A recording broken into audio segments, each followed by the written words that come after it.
रत्नागिरी सिंधुदुर्ग येथे मंत्री उदय सामंत यांनी शिवसेनेच्याच या जागेवर हक्क असल्याचं स्पष्ट केलंय।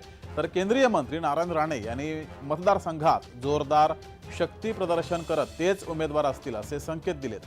तर नाशिकमध्ये सुद्धा तिढा कायम आहे। नाशिकमध्ये महायुतीसाठी सर्वात डोकेदुखीचा विषय झालाय भाजप शिवसेना अजित पवार गट तिघांच्याही दावेदारीनं इथलं टेन्शन कायम आहे। ठाण्यामध्ये सुद्धा भाजप या जागेवर अडून बसला, तिथे शिंदे सेनेचाही म्हणजेच शिवसेनेचाही दावा आहे। तर कल्याण येथे उमेदवारी श्रीकांत शिंदेंना देण्यात अडचणी येत आहेत। पालघरमध्ये शिवसेनेच्या जागेवर भाजपानं दावा सांगितलाय। तर संभाजीनगर येथे भाजप आणि शिवसेनेत जोरदार रस्सीखेच सुरू आहे।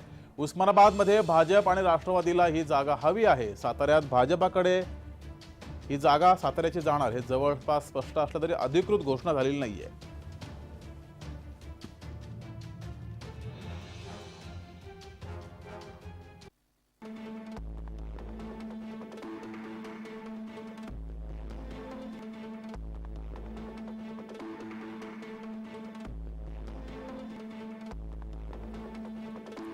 महायुतीमधल्या 11 जागांचा तिढा अद्याप सुटत नाही। यामध्ये उत्तर मध्य मुंबई इथे पूनम महाजन की आशिष शेलार की आणखी कोणी असा प्रश्न उपस्थित होतोय।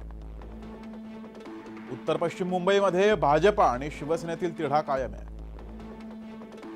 दक्षिण मुंबईमध्ये मनसेला जागा द्यायची की भाजपाला लढायची की शिवसेनेला द्यायची हे अद्याप ठरत नाहीये। कोकणातील रत्नागिरी सिंधुदुर्ग या ठिकाणी मंत्री उदय सामंत यांनी शिवसेनेचाच दावा सांगितलाय। तर केंद्रीय मंत्री नारायण राणे यांनी मतदारसंघात जोरदार शक्ती प्रदर्शन करत तेच उमेदवार असतील असे संकेत दिलेत। तर नाशिकमध्ये महायुतीसाठी सर्वात डोकेदुखीचा विषय झालाय भाजप शिवसेना अजित तिघांच्या दावेदारीनं इथलं टेन्शन वाढलंय। ठाण्यामध्ये भाजप या जागेवर अडून बसलाय।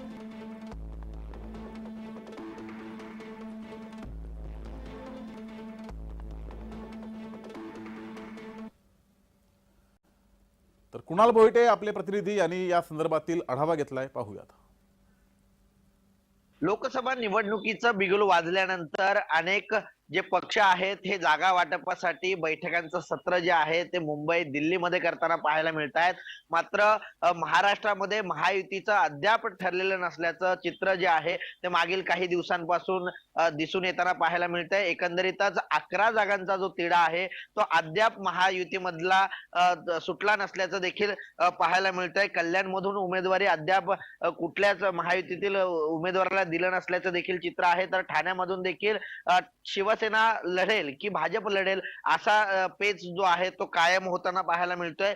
पालघरमध्ये देखील अशाच प्रकारचा पेच आहे। ही जागा शिवसेनेला हवी आहे कारण शिवसेनेचे विद्यमान खासदार गावित त्या ठिकाणी आहेत। तर गावित यांनी कमळावर लढावा अशी ऑफर देखील गावितांना आहे आणि गावित देखील आहेत। मात्र नाशिकच्या जागेवरती देखील म्हणजे नाशिकला देखील विद्यमान खासदार हे शिवसेनेचे आहेत। मात्र ती सुद्धा जागेचा तिढा अद्याप सुटलेला नाहीये कारण ही जागा राष्ट्रवादी अजितदादा गटाला हवी आहे। मात्र अद्याप या सर्व जागांचे जे तिढे आहेत ते कायम आहेत। रत्नागिरी सिंधुदुर्गची जागा असेल, त्याचप्रमाणे पूनम महाजन ज्या विद्यमान खासदार आहेत भाजपच्या त्या ठिकाणी पूनम महाजन लढणार की आशिष शेलार लढणार हा देखील पेच कायम आहे। अद्याप या जागांचे निकाल किंवा अद्याप या जागांचे उमेदवार जाहीर न झाल्यामुळे हा जो तिढा आहे तो अद्याप होताना पाहायला मिळतोय। या 11 जागांचा तिढा कधीपर्यंत सुटतोय, उमेदवारी अखेर या 11 जागांवरची जाहीर होते का, याकडे सर्वांचं लक्ष असणार आहे।